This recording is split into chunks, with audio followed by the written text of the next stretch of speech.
खास मुलांच्या डब्यासाठी किंवा नवऱ्याच्या डब्यासाठी आज इथे मी छान अशी भेंडीची सुकी भाजी केलेली आहे। भरपूर साऱ्या टिप्स सहित ही रेसिपी तुमच्यासोबत शेअर केलेली आहे। भेंडीची भाजी कधीही तुमची चिकट होऊ नये ह्याच्यासाठी सुद्धा भरपूर साऱ्या टिप्स दिलेल्या आहेत। तर चला ही भेंडीची भाजी, कुरकुरी भेंडीची भाजी आणि सुकी भेंडीची भाजी कशी करायची पटकन रेसिपी सुरू करूयात। नमस्कार, मी पूर्वाज रेसिपी मराठीमध्ये तुम्हा सर्वांचं खूप खूप खूप स्वागत। तर आज आपण मस्त पदार्थ करतोय, तर चला आजची चटकदार रेसिपी सुरू करूयात। तर आज आपण सरळ साधी सोपी अशी भेंडीची भाजी तयार करणार आहोत, पण ही सुकी भाजी आपण करणार आहोत। तर इथे पाव किलो मी भेंडी घेतलेली आहे। ही भेंडी स्वच्छ धुवून पुसून त्याच्यातलं पाणी संपूर्णपणे निथळून आणि देठाकडचा पोर्शन आणि समोरचं टोक काढून इथे मी अशी छान पैकी अशी बारीक बारीक ही भेंडी चिरून घेतलेली आहे। हे बघा, आणि ही पाव किलो भेंडी घेतलेली आहे। त्याच्यानंतर आपल्याला साधारण 7 ते 8 लसूणच्या पाकळ्या अशा मी बारीक चिरून घेतलेल्या आहेत आणि आपल्याला लागणार आहे कढीपत्ता। तर आता सुरुवात करूयात। तर कढईमध्ये इथे 2 चमचे 2 पळीवर तेल गरम व्हायला ठेवलेलं आहे। तेल आता छान गरम झालं की यामध्ये 1 चमचाभर मोहरी घालायची। मोहरी छान तडतडू द्यायची, म्हणजे त्याची चव खमंगपणा छान उतरतो। नाहीतर मग मोहरी तडकली नाही तर दाताखाली येण्याचे चान्सेस असतात। म्हणून आता मोहरी छानपैकी तडकायला सुरुवात झाली की यामध्ये घालतीये अर्धा चमचा जिरे, पाव चमचा हिंग। हे पण छानपैकी आपण थोडंसं हिंग सुद्धा परतला गेला पाहिजे, म्हणजे त्याचा खमंगपणा फोडणीत छान उतरतो। त्यानंतर यामध्ये घालतीये बारीक चिरलेला लसूण। लसूण आपल्याला थोडासा लालसर करून घ्यायचा आहे। लालसर रंगावरती लसूण परतून घ्यायचा आहे थोडासा। लसूण घातल्याने ना म्हणजे ही सुकी जी भाजी आहे ना भेंडीची, ही अतिशय सुंदर लागते चवीला मस्त।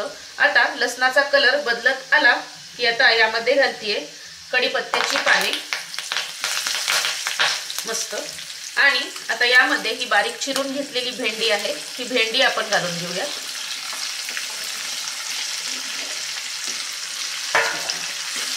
मिक्स करून घेऊया छान।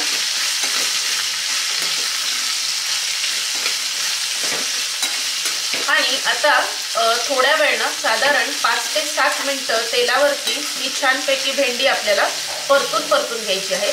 असं परतून घेतल्यानंतरच आपल्याला ह्याच्यामध्ये मसाले घालायचे आहेत, कारण असं जर तुम्ही ह्याच्यामध्ये मसाले घालायला जाल तर एखाद्या वेळेस मसाल्याचा अंदाज, मिठाचा अंदाज चुकू शकतो, कारण भेंडी नंतर थोडीशी श्रिंक होते। त्याच्यामुळे थोडीशी भेंडी श्रिंक व्हायला सुरुवात झाली की मग आपण ह्याच्यामध्ये मीठ आणि मसाले घालून घेऊया। तर हे बघा, ही भेंडी छानपैकी 5 ते 7 मिनिटं मी छान परतून घेतलेली आहे। आणि भेंडी परतताना कधीही त्याच्यावरती झाकण ठेवायचं नाही। आणि अशी भेंडी छानपैकी तुम्ही परतून घेतली ना की भेंडी चिकट देखील होत नाही किंवा त्याला तार देखील सुटत नाही। जर तुम्ही झाकण ठेवून भेंडी शिजवाल तर त्याला तार सुटण्याची देखील शक्यता असते। म्हणून अशीच आपल्याला झाकण न ठेवता 5 ते 7 मिनिटं अशीच तेलावरती छान परतून घ्यायची आहे। हे बघा, मस्त सुगंध येतोय लसणाचा सुद्धा आणि ह्या शिजलेल्या भेंडीचा देखील। तर आता थोडीशी भेंडी श्रिंक व्हायला सुरुवात झाली, हे बघा, की यामध्ये आपल्याला घालायचे आहेत मसाले। साधारण पाव चमचा हळद घालतीये, चवीनुसार लाल तिखट घालायचं आहे, तुम्हाला कितपत तिखट आवडतं त्या हिशोबाने। त्यानंतर यामध्येच घालतीये मी अर्धा चमचा जिरेपूड, 1 चमचा धनेपूड घालतीये, म्हणजे त्याने चव खूप छान उतरते। हे मिक्स करून घेऊयात आधी।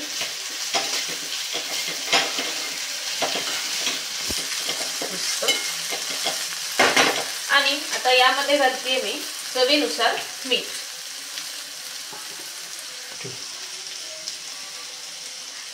श्रिंक झाल्यानंतरच थोडंसं नंतर आपल्याला मीठ घालायचं आहे, नाहीतर मग मिठाचा अंदाज चुकण्याची देखील शक्यता असते, मीठ जास्ती देखील पडू शकतं। आणि आता परत हे सगळे मसाले घालून झाले की झाकण न ठेवता ही भाजी आपल्याला अजून 5 ते 7 मिनिटं छानपैकी अशी परतून घ्यायची आहे।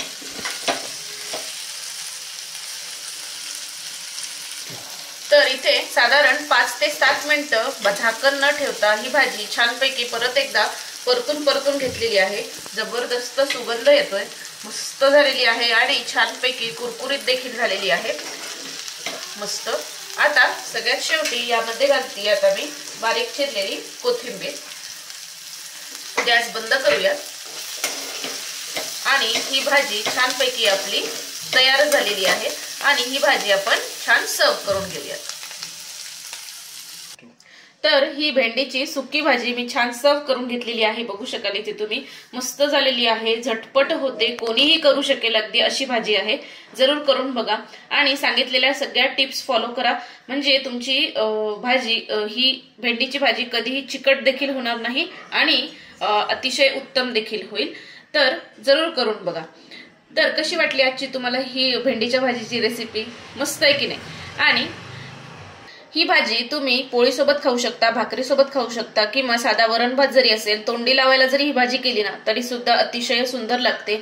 इवन मुलांच्या शाळेच्या डब्यासाठी किंवा नवऱ्याच्या डब्यासाठी तुम्ही ही भाजी कधीही देऊ शकता, अतिशय सुंदर होते आणि झटपट देखील होते।